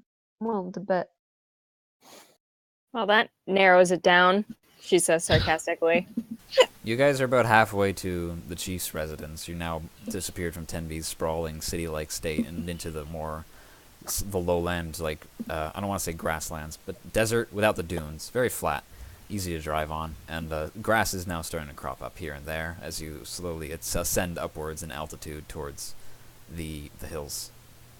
All I know for certain is that we should wait until this one sobers up, and she throws a thumb back at Aurelio.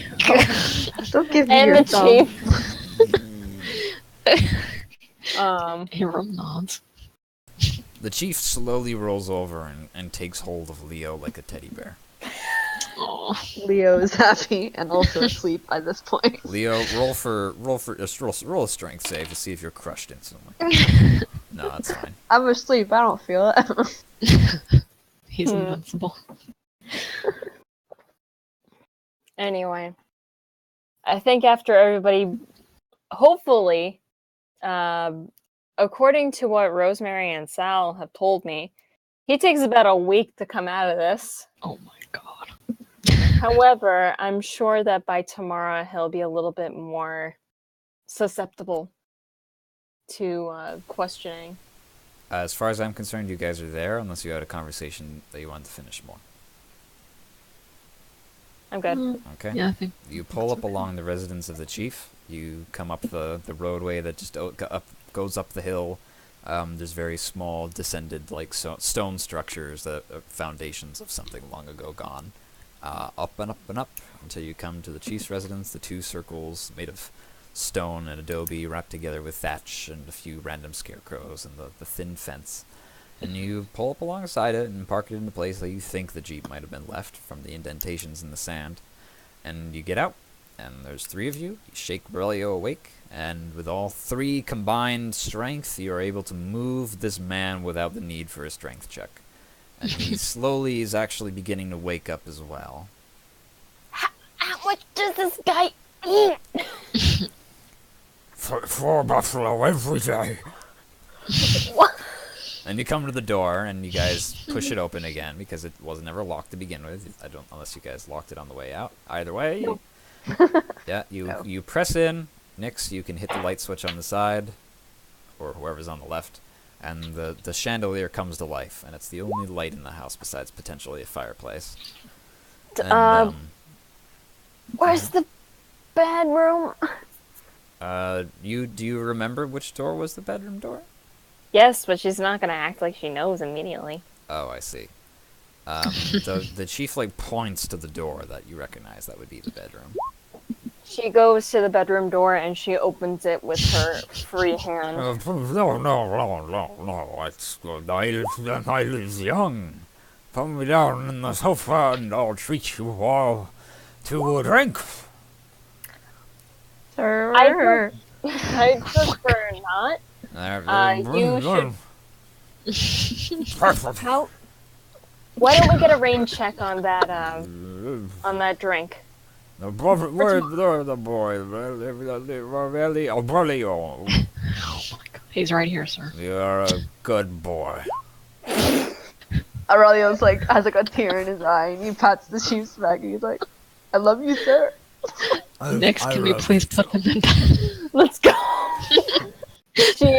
carries him into the bedroom. You plop and, him like, down just- face first in the bed, and it just kind of like descends, and you hear the creaking as the wood frame, which has been reinforced with like these 2x4s, and he falls into the bed. There's a noticeably large divot on the left side of this bed, and a much smaller secondary divot on the right side. And he slowly like rolls into the big divot, and then just passes the fuck out. see you tomorrow. She leaves. Help yourself the food. Sweet. Okay. And you guys She go back. grabs Aurelio and helps him back to the outside. All right, you guys are back in the living room, and what is your passive perception? 12. Roll perception, all three of you. Does passive perception go up every time you level? Wisdom, every time you level wisdom. It's equal to your Wis- wisdom modifier. But I'm not proficient in wisdom, so it doesn't go up. No, not this time. Okay. Sorry. It's not wisdom, actually. It's perception that you're proficient in. I see. Everybody's got to roll for I'm so perception. baffled, but yes, I will. As soon as Yeah. I remember what the fuck I'm doing. Perception is a skill check. It's a How do I skill that play you this use game? like sleight of hand. No, it's not the passive one. I don't Oh, know what the it's passive one is 10 plus your wisdom plus your perception modifier, plus your whatever your perception is. So I have the highest Perception? Wait. passive perception. Yeah. Well, then mine should go up, right? If you I don't know. are you proficient in perception? Then yes, it would go up. Yes. Yes, it absolutely goes up. Holy shit. Okay. Hold Nyx, on. Does it? I'll fix it. Aurelio, and Abram, you do not smell anything as you guys are walking through the living room, besides perhaps some cooked food, some pulled pork, something that's stewing. Nice. And Nyx, you smell the food as well, but then you smell like this kind of this sour tinge on the air, something that smells like salty, something that smells like dry. You smell drunk old man. You smell something very like not food at all. Is it coming from the kitchen? No, it is not coming from the kitchen. Is it coming from outside? No, it is not coming from outside. You've only smelled it inside. Alright, I'm It's- gonna look around and see what that gross smell is. Okay. There's several other doors in this building. You can either roll investigation or you can manually RP your journey of searching through this house. Yeah, I'm gonna RP my way through. Okay. So Do you mention I'm- to your friends? I'm in the middle of the living room, Mhm. and I'm gonna go to the first door on the left Okay. and work my way clockwise. Okay. The first door to the left, you open it up, and it's like a series of bunk beds, and it's like almost countless bunk beds, and there's like children's toys and stuff like that that are very old and dusty and long since like put to disuse. And there's nothing in there, and the smell changes. It's not the same in this room. It just smells old and musty, but it doesn't smell like the tingy smell you've been smelling. This is Alright. nice. And then you Yep, she closed the door. okay. My raw bonus to perception is +2, but I'm proficient in it, so I have +4. Yes, but that means my passive Okay. perception is 14. Yes, that is absolutely what that means. You have a passive perception of 14, which is fucking insane. Okay. You're Just checking. very proficient in seeing.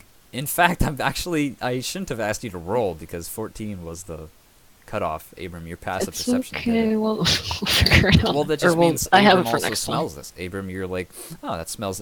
What's I that? assume it's Aurelio. That's fine. Whatever you assume. Nyx is not But searching I through the watch rooms. Nyx walk around. Yeah, you guys also see this. You guys can react at any time. We're not in initiative. You don't need to have turn-ordered actions. But I Here, just... Second door. I'll carry the boy while she leads the investigation. I Okay. ask what the heck's going on. I say, where are you going? Stay there, Aurelio. You Take a move little to- nap. The next door you open up, and it's a bathroom. And it smells very strange, but it does not smell like the ozone-y kind of smell that you've been smelling. You see mustache wax. Gallons of mustache wax. I'm not shocked. Okay. You don't take a bath or anything. I'm assuming you just keep No. moving on. Yep, third door. You step in a black liquid. Ew. It's seeping out from underneath the door. Alright, so I am going to open the door. You open the door, and Very it's a slowly. pitch black room you cannot see in. I can see in the dark. Aurelio? Really? I remember now. Aurelio, what's your passive perception? 9. You know, for someone who can see in the dark, this would not be difficult to see. Aurelio, you look in, and in the back of the room, like half buried. This is it's like a cellar in a way. It just goes down like to the floor level. It doesn't go down very far. It goes down like 4 steps, and then it just hits like earth. It's like a shed built into the side of this building, half like partially buried in the ground. You see 2 like rather large machines that are roughly like shin height. I say, I relay the information and I say, well, this is kind of weird for a guy that doesn't like new technology. Nyx is gonna look for any sign of heat. You switch on your infrared vision, and the only thing you see is the light bulb coming from behind you. There's no heat in this room. In fact, it's rather cold because it's out in the desert, and heat does not retain very well in the desert. These machines are not on. They look rather decomposed, not decomposed, but they're decrepit, covered in dirt. They don't look nice. And they're half buried in the ground. There's a shovel nearby. That's I'm weird. upset. I'm out You of think character. he's upset. trying to bury them? I don't know, but Is there a light switch in here? No, there's not a light switch in here, but you can Hey, try wait, to... what do they look like? Like, do they look like the thing that Salvador drew for me to look at to find? Yes, they look like the compressors that you were tasked with finding. I relay the information and just say, this is not good. these are the compressors? But it doesn't make any sense. Well, it kind of does. Abram looks at Aurelio. What do you mean, Aurelio? I mean, I had come into contact with the chief, right? When I first met him. You know, he's not a fan of the new ways. He's really, he really liked his old tribal ways in the small village, and the new technology, he wasn't really a fan of it, but I didn't think he'd go as far as this. This is borderline and starting to harm the people. Aurelio, you don't need to talk with a thing too much anymore. You survived the constitution check, so you recovered pretty quickly from your drunkenness. I can't stop now. So what do? Do we tell Sal now, or do we wait until tomorrow? If we wait until tomorrow, I'm afraid that he'll dispose of this. I think I know what we need to do. And Enlighten me. I mean, listen. We all know that this is bad. The chief shouldn't have done this. And we can talk to him about that in a later date. I don't think we should tell the town that their oldest resident is sabotaging. I think we get these out of here. We dump them somewhere out in the hills area. And we find them, come across them tomorrow morning, and bring them back. I think And that we- sounds like a decent plan to me. But it has to be somewhere where we know that the chief isn't going to be able to see it. Well, we have a car with us right now, right? So we can go pretty far. It'd be a little suspicious if he suddenly was missing his car and he just so happened to wake up when it wasn't there anymore. He's not gonna wake up anytime soon. All right. Abram, what are your thoughts on all this? He doesn't say anything because he agrees with the plan. He does not think that it would be a good idea to turn the entire village against this elder. All right. Well, let's load him up. How many were we missing? 2? 2. 2. And there are 2 here. Yes. There are 2. All right. Let's load him up into the and go. I guess. I pat on Abram's back and I say, "All right, you go get him." All 3 of you Abram roll strength sighs. checks. I'm not gonna help at all. He's gonna sit on my shoulder. I'm sorry in advance. Everybody roll a strength saving throw. I'm going. A saving throw? Saving throw. I guess it's the same thing. Oh, I didn't mean to do that. I right clicked in it for it, but there you All go. three of you We all feel die. a rush of force against the smalls of your backs as you Ow! are bodily thrown forwards into this room. You are tossed through the air and land like relatively safely in the sense that it's padded dirt in the far side of this shelving, like the shelving unit. You just like collapse into it. All three of you just smash into the ground. And Ow. then you guys look up and you see the very bleary faced, massive, this gigantic man who's without his robe, and so he's a bare chested, save for his pants, and he is giant. He fills the doorway, which is already built for a much larger person than yourselves. And he has this very dark, stern expression on his face. Can I roll What are you gonna roll for? persuasion? The door shuts. No.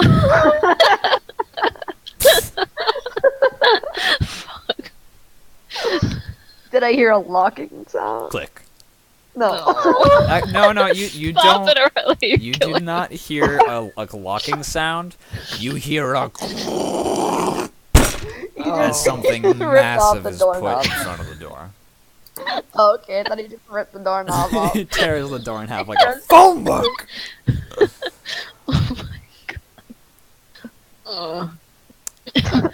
Shit. Great. Crap. And we can't fucking see anything either. It is rather I dark. can. Aurelia can You- see. I can see you two. see. Yeah, actually, she can see you two, and she can see partially through the door. Very thin, like paperous, like wood material. Very strong, but very thin. I'm gonna punch Should have him. known. Gonna punch through. You rolled a 7. What are you gonna do? Lick it? I'll roll until I get through. All right. Can I That's your shoot job. the door? What do y'all are here? Y'all are in a Yeah, dark we room. are. Is there anything else in here? Aurelia searches through the room. He has a passive perception of not great, so he has to roll. I'm gonna roll for investigation. Oh, which that's is- a good one. No, I'm not. I'm gonna I would got- say Why not? investigation. Yeah, I would say investigation. because I have -2. It doesn't matter. You have a -2 perception as well. No, I have a -1 perception. Good, it's wisdom. Alright. Fine. I'll let you roll perception this time. You convinced me. What are you looking for? Are you looking for something specific? Yes, I Tell am me. looking around this room to see if there's anything that we can either escape, like anything that we can use to like get the door down to escape, or anything that we can escape through, like if there's like a pathway or something. Oh, You didn't- okay. Yeah, roll perception. No. Yeah, you see. There's nothing here, guys. You look around, you see nothing, but you We're do, screwed. You look above you and you see like an old gas-powered lantern hanging from a hook, but you do not see a way out. Do I see a little dangly thing that I can pull the gas so it ignites?